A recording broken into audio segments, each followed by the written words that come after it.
All right, so Alberta now has the lowest minimum wage in Canada. Yep, $15 an hour. Alberta likes to play at the big boys table. It has the highest per capita GDP in Canada. It punches well above its weight. So let's compare the big provinces, shall we? Ontario just increased the minimum wage to $17.60 an hour. Quebec is at $16.10 an hour. BC is at $17.85 an hour. Even Saskatchewan, which is actually kind of low, sits at $15.35 an hour.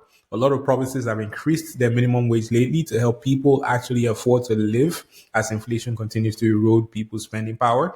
Not Alberta though. Alberta's current rate of $15 an hour was set in 2018 by Rachel Notley's NDP government. At the time, Alberta's minimum wage was the highest in Canada. Not anymore. Fast forward to 2025, it is actually a bit embarrassing that the province with the highest per capita GDP can't pay a livable wage. And Danielle Smith is defending that. She says, quote, "I don't want to put any more barriers in place to employers hiring young people." Now, on the surface, you might be able to justify this position. Lower wages could mean more willingness for companies to hire, and it might help youth unemployment because the youth might have less competition for those low-paying jobs. That's just basic labor market economics. Many small businesses are also struggling right now, so a higher minimum wage might mean they have to cut back on hours or on staff just to stay afloat. So that is the case for not increasing minimum wage. However, what is actually happening in Alberta? You'll find that Alberta's unemployment rate is actually the second highest in Canada right now.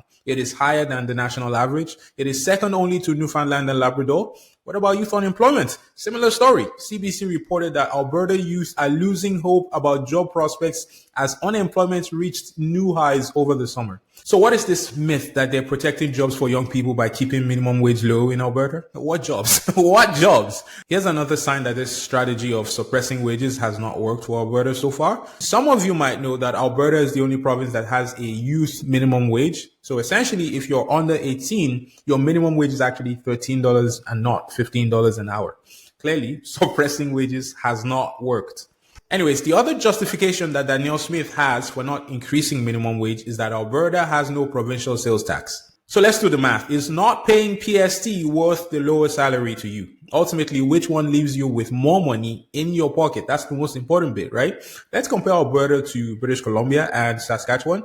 Saskatchewan only pays 35 cents more than what Alberta pays for minimum wage. Unlike Alberta, Saskatchewan actually has the PST in place. So it's about 6% in Saskatchewan. So that's kind of a double whammy for those in Saskatchewan. Funnily enough, Saskatchewan has the lowest unemployment rate in Canada. So let's see the math. I'm just going to assume 100% of your income is spent on taxable goods, just for simplicity. That is unlikely in reality. Essentials like rent and basic groceries are tax exempt. Also, there's income tax, but by and large, I found that the story remains unchanged. Okay. So I'm just taking into consideration your sales taxes, your GST and your PST here for the provinces that have them. The minimum wage worker in Alberta keeps about $1,000 more of their paycheck compared to Saskatchewan. However, compared to British Columbia, they keep almost $3,000 less.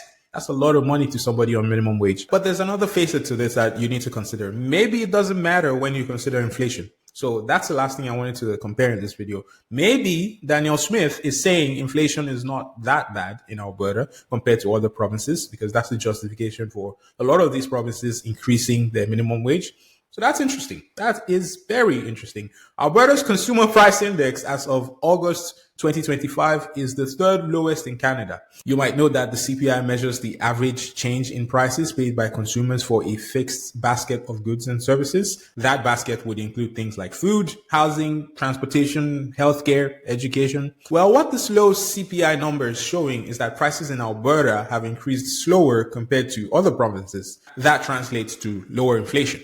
And there are a few explanations for that. Oil prices have been declining steadily throughout the year. On the downside, the lower oil prices can reduce provincial revenues, especially from royalties and corporate taxes. It may also slow down investment in oil sands, and it might trigger job cuts, as we saw with Imperial Oil's recent layoffs. The upside is that it also lowers fuel costs for consumers and businesses, which can help offset inflation. Here's the other thing I got to say here. Maybe prices are not rising because people are not spending, right? If people are not spending, that's a straight route to economic stagnation.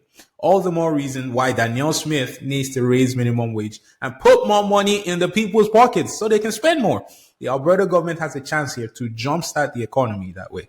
I'll tell you this. If I was an Albertan, I know for sure I'd want more money in my pocket than compared to less. As against if it was an option between more money and less money, I'll take more money every time. So Alberta folks out there, what do you think? Hit the comments and let me know. Do you feel like you're getting ahead or are you just treading water? Also, I'm curious what budget tricks you guys are using in your households to ensure your paycheck goes much further. I'll give you one tip I've been using. I leave my wife at home. Bruh. She hasn't been to a grocery store with me in almost 2 months, maybe once in the last 6 months. I swear every time she goes into a store with me, I come out with a $300 grocery bill. So I finally made the life-saving decision to leave the wife at home. Best decision ever. Tell me your tips for saving money in this economy. I'll see you next time. Take care, you guys.